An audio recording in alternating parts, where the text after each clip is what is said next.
Hello friends, आज मैं आप सभी के लिए एग्ज़ाम में पूछे जाने वाला कुछ महत्वपूर्ण प्रश्न लेकर आई हूँ, जिसमें यंत्रों के बारे में बताया जाएगा कि वह यंत्र का क्या उपयोग है, वह कैसा दिखता है। क्योंकि जो बुक हम लोग पढ़ते हैं उसमें यंत्रों के बारे में तो दिया हुआ होता है कि वह उसका क्या उपयोग है, पर वह दिखता कैसा है यह नहीं दिया हुआ होता। पर आज हम इस वीडियो के माध्यम से जानेंगे कि यंत्र दिखता कैसा है। अब चलते हैं प्रश्न की ओर। प्रश्न 1, अल्टीमीटर। अल्टीमीटर से क्या मापा जाता है? तो अल्टीमीटर से उड़ते हुए विमान की ऊंचाई मापा जाता है, जिसका आविष्कार लुई पॉल कैलेट ने किया था, जिसकी आकृति इस प्रकार है। अगला प्रश्न है प्रश्न 2, अमीटर। अमीटर से क्या मापा जाता है? तो अमीटर से विद्युत धारा की तीव्रता मापा जाता है, जिसका आविष्कार फ्रेडरिक ड्रेक्सलर ने 1884 में किया था, जिसकी आकृति इस प्रकार है।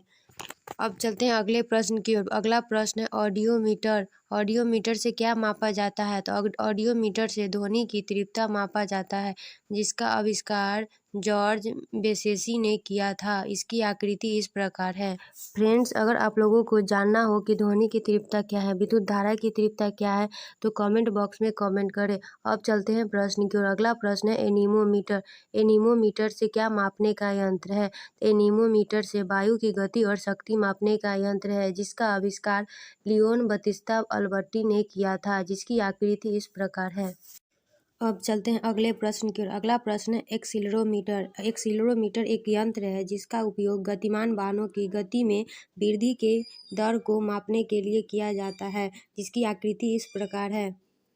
अब चलते हैं अगले प्रश्न की ओर। अगला प्रश्न है बैरोमीटर। बैरोमीटर एक यंत्र है जिसका उपयोग वायुमंडलीय दाब को मापने के लिए किया जाता है, जिसकी आकृति इस प्रकार है।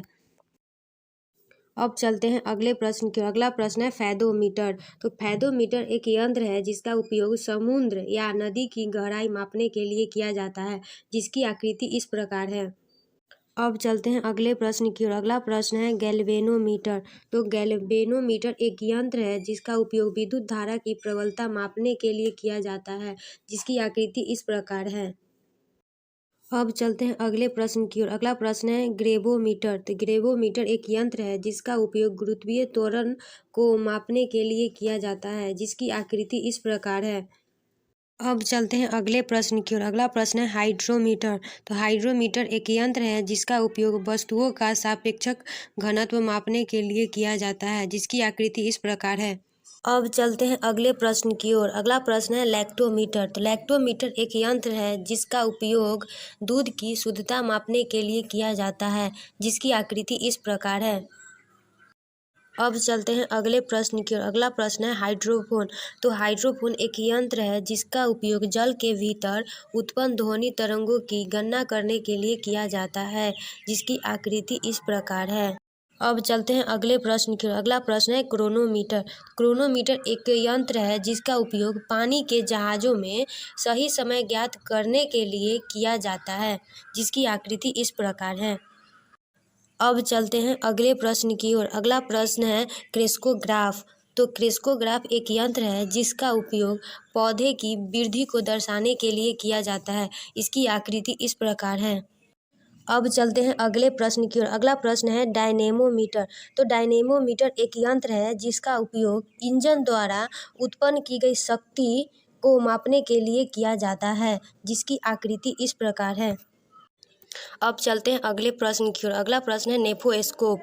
तो नेफोस्कोप एक यंत्र है जिसका उपयोग वायुमंडल में उपस्थित बादलों की गति और गति की दिशा मापने के लिए किया जाता है, जिसकी आकृति इस प्रकार है।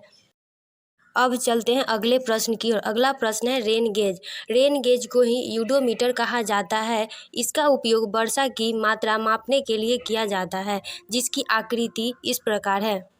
अब चलते हैं अगले प्रश्न की ओर। अगला प्रश्न है स्क्रू गेज। तो स्क्रू गेज एक यंत्र है जिसका उपयोग महीन तारों का व्यास मापने के लिए किया जाता है, जिसकी आकृति इस प्रकार है।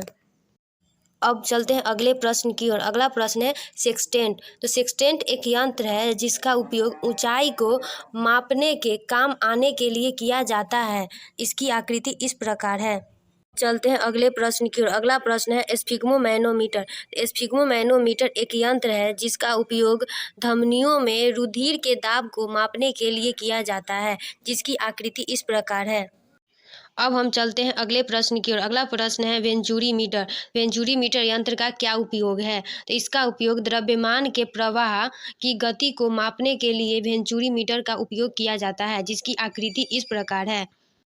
अब हम चलते हैं अगले प्रश्न की ओर। अगला प्रश्न है लाउड स्पीकर। तो लाउड स्पीकर यंत्र का क्या काम है? तो लाउड स्पीकर यंत्र का ध्वनि की तीव्रता बढ़ाने के लिए इसका उपयोग किया जाता है, जिसकी आकृति इस प्रकार है। अब चलते हैं अगले प्रश्न की ओर। अगला प्रश्न है मैग्नेटोमीटर।